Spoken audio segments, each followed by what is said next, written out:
Good day mga sir, kami po ulit GWC Lights and Sounds. Sobrang excited nga pala namin sa event namin ngayon kasi ang setup namin is full set ng lights and sounds. Kliyente na nga pala namin ang magdadala ng sarili nilang backlight o band equipment at may dala rin silang sariling banda. Dalawang Sub-Zero 18 nga pala ang dala namin dito at dala rin namin ang aming dual mid-high na 12 pang vocals at 4 na floor monitor speakers. Nagdagdag nga pala kami ng 2 crew dahil sobrang bigat ng ganitong setup. Hopefully makakuha tayo ng maraming event na ganito para makapagbigay din tayo ng trabaho sa iba nating mga tropa. On the way na nga pala kami sa aming venue at sa tapat lang to ng subdivision namin. Tara, samahan nyo kaming i-check itong venue para maaral din namin kung saan kami pwepwesto. Dito po kami magsiset up sa sound system po kami. Nandyan na ba? Parating na? Apo, bali 3 hakot po kasi kami. Dito lang naman po kami. Sino nagkakot? Si Nestor? Hindi po. Dito po katapwesto namin eh. Oh, dito yata yun eh. Kaso walang umalis tambo. Magubalik siya. Dito natin lalagay yung monitor. Oo, sabihin mo na 3 hakot tayo. Eto nga pala si Kenneth at si Louie. Sila makakasama natin tuwing may full band set tayo. Akala ko kasi doon.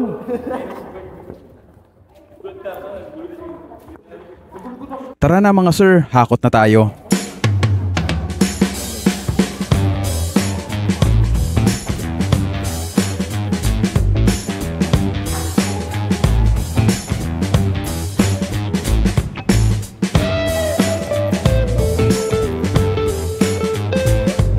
Papatong natin dito yung isa pang ampli. Yan. Yan.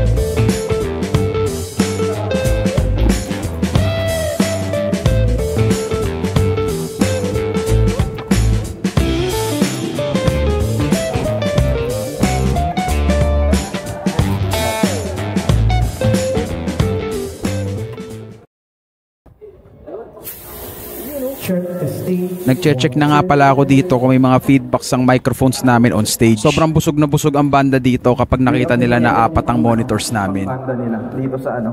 Ito. 1, 2, check, set.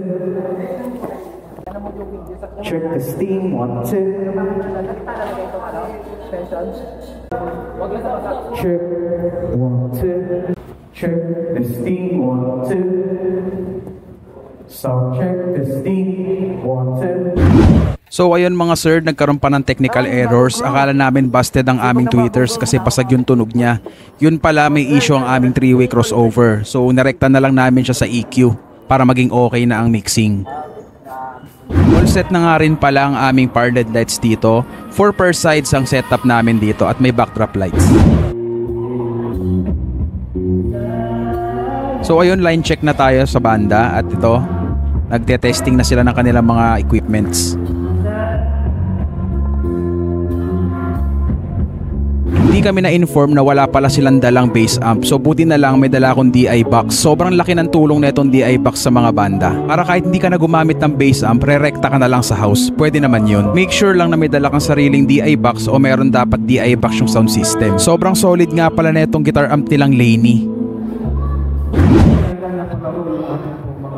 May panguri ka. Sana po sa mga prices na makukuha ninyo, ibigay nyo sa amin. Di po.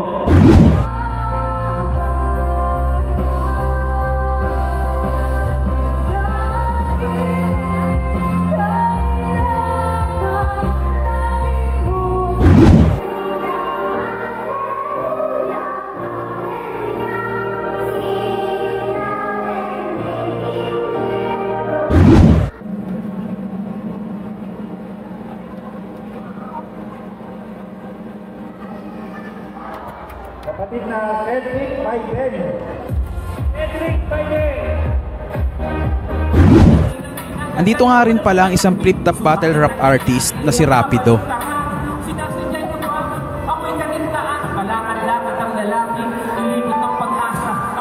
magpag sa isang templo na mag-ama.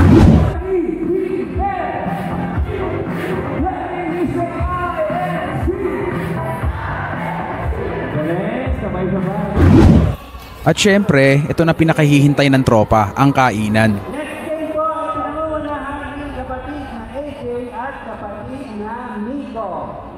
Tama.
At ayun, dito na namin tatapusin ang aming maiksing vlog na ito.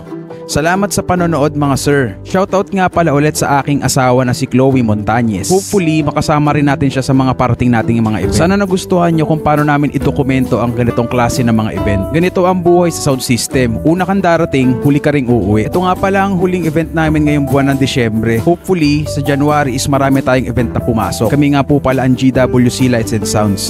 Maraming salamat. Paalam.